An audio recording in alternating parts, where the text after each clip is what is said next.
ये है मंगोलिया, दुनिया का 18वां सबसे बड़ा कंट्री जो 99.7% बिल्कुल खाली है। मंगोलिया की सारी पॉपुलेशन इस छोटे से व्हाइट हाईलाइटेड एरिया में रहती है और इसीलिए ये शायद दुनिया का सबसे खाली कंट्री भी है। लेकिन बहुत ही इंटरेस्टिंग बात यह है कि मंगोलिया हमेशा से इतना खाली नहीं था। 18वीं सदी में मंगोलिया की आबादी 10 लाख थी, लेकिन फिर कुछ ऐसा हुआ कि एक झटके में मंगोलिया से 8 लाख लोगों का सफाया हो गया। मंगोलिया के इस अजीब से पॉपुलेशन पैटर्न के पीछे उसकी ज्योग्राफी और हिस्ट्री में होने वाले 2 वाकयात का बहुत बड़ा हाथ है। सच ये है कि आज की वीडियो में हम जानने वाले हैं मंगोलिया जैसे तारीखी और खूबसूरत कंट्री की वो दास्तान जो शायद आप में से बहुत कम लोग जानते होंगे। सबसे पहले मंगोलिया की ज्योग्राफी के बारे में जानते हैं। मंगोलिया दुनिया का सबसे बड़ा लैंडलॉक्ड कंट्री है क्योंकि इसके किसी हिस्से के साथ कोई समुद्र नहीं लगता। मंगोलिया के नॉर्थ में रशिया है और साउथ में चाइना है। मंगोलिया से करीब तरीन समुद्र भी 700 किलोमीटर दूर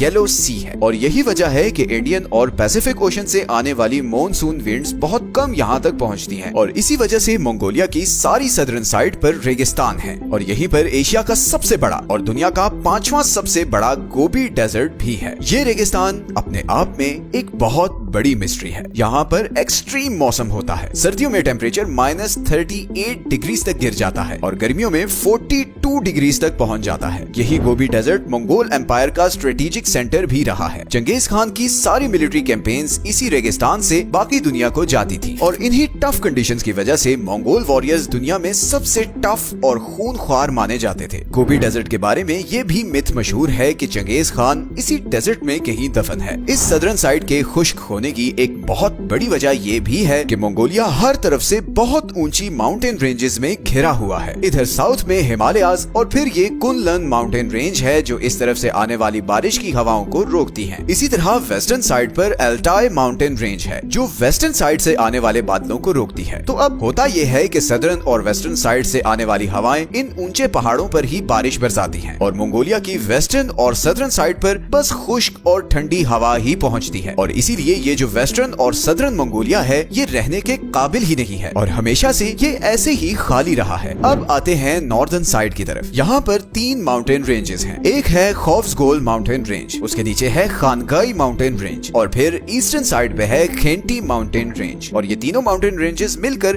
कुछ ऐसा ट्रायंगल सा बनाती हैं जिसकी वजह से वेस्टर्न, सदर्न और नॉर्दर्न साइड से आने वाली खुश्क और ठंडी हवाएं इस ट्रायंगल वाले एरिया तक नहीं पहुंचती और यही वजह है कि जहां बाकी मंगोलिया का टेम्परेचर -40 डिग्रीज तक गिर जाता है वहीं इस ट्रायंगल में मिनिमम टेम्परेचर बस -2 तक ही गिरता है और इसीलिए मंगोलिया का कैपिटल उलान बाटर भी इसी ट्रायंगल में ही है। ये मौसम की शिद्दत ही वो फैक्टर है जिसकी वजह से पूरे मंगोलिया में सिर्फ यही एरिया कुछ भी उगाने या एग्रीकल्चर के काबिल है। बट ये एरिया मंगोलिया के टोटल एरिया का सिर्फ 0.4% बनता है। इसी तरह पूरे मंगोलिया में सबसे ज्यादा बारिश भी इसी ट्रायंगल में होती है। गो के ये सिर्फ 350 मिलीमीटर बारिश है पर फिर भी आपको मैप में नॉर्थन साइड पर लश ग्रीन एरियाज नजर आ रहे होंगे। अब इंटरेस्टिंग बात यह है कि इतनी थोड़ी बारिश से यहाँ पर इतनी ग्रीनरी कैसे होती है। इसमें एक बार फिर इन 3 माउंटेन रेंजेस का रोल है। आपने ज्योग्राफी में erosion of the soil from the mountain वाला कॉन्सेप्ट पढ़ा होगा कि जब बारिश होती है तो पहाड़ों से सारे मिनरल्स उस बारिश के पानी के साथ नीचे वैली में आ जाते हैं जिससे नीचे वैली की मिट्टी बहुत ज्यादा फर्टाइल हो जाती है। ऐसा ही कुछ इन 3 माउंटेन रेंजेस की वजह से होता है और इसीलिए आपको यहाँ ये लश ग्रीन एरिया नजर आ रहा है। तो अभी तक तो हमने देखा है कि कैसे ज्योग्राफी की वजह से मंगोलिया के सिर्फ 0.3% एरिया पर सब लोग रहते हैं, लेकिन मंगोलिया के इतना खाली होने की एक और वजह ये भी है कि यहाँ पर इन जनरल पॉपुलेशन ही बहुत कम है। लेकिन इसकी क्या वजह है? हालांकि वीडियो के शुरू में मैंने आपको बताया था कि 18वीं सदी में मंगोलिया में 10 लाख लोग रहते थे मगर फिर एकदम 8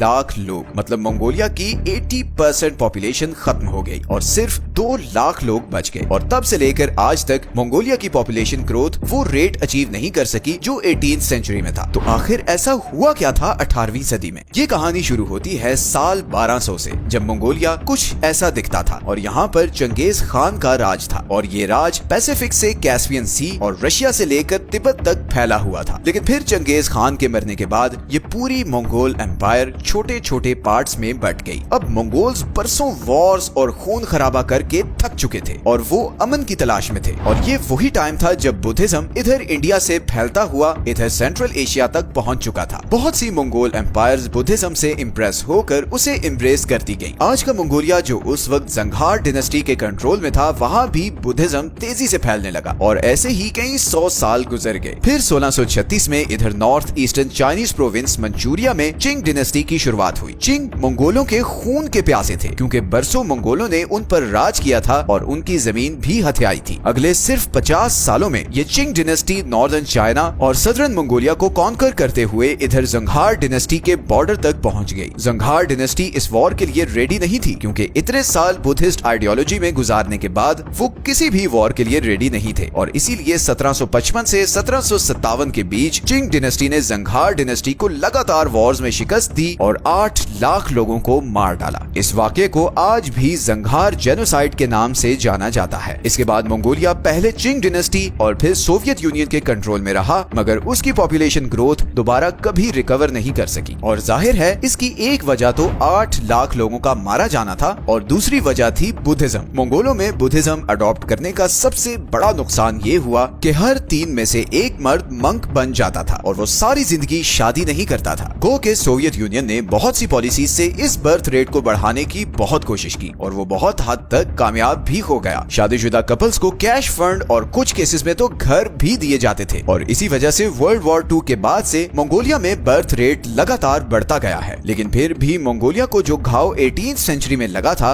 वो आज भी नहीं भरा है। बुद्धिज्म आज भी मंगोलिया का डोमिनेंट रिलीजन है और आज भी मंगोलिया में बहुत से मर्द सारी जिंदगी शादी नहीं करते और ये फैक्ट मंगोलिया के इस पॉपुलेशन पैटर्न को बिल्कुल भी इम्प्रूव नहीं कर रहा। तो आज की वीडियो में हमने देखा कि कैसे मंगोलिया की हार्श ज्योग्राफी और उसकी हिस्ट्री ने इस सारे पॉपुलेशन पैटर्न को शेप किया है। अगर आप ऐसी ही ज्योग्राफी से रिलेटेड वीडियोस देखने में इंटरेस्टेड हैं, तो हमने अपने चैनल पर ऐसी सारी वीडियोस की एक प्लेलिस्ट बनाई है जिसमें आप ऐसी सारी वीडियोस एक ही क्लिक में और एक ही सिटिंग में देख सकते हैं। आज की वीडियो अच्छी लगी है तो इसे लाइक और चैनल को सब्सक्राइब जरूर कर लें। मिलते हैं नेक्स्ट वीडियो में एक और इंटरेस्टिंग टॉपिक के साथ। अपना ख्याल रखें। अल्लाह हाफिज।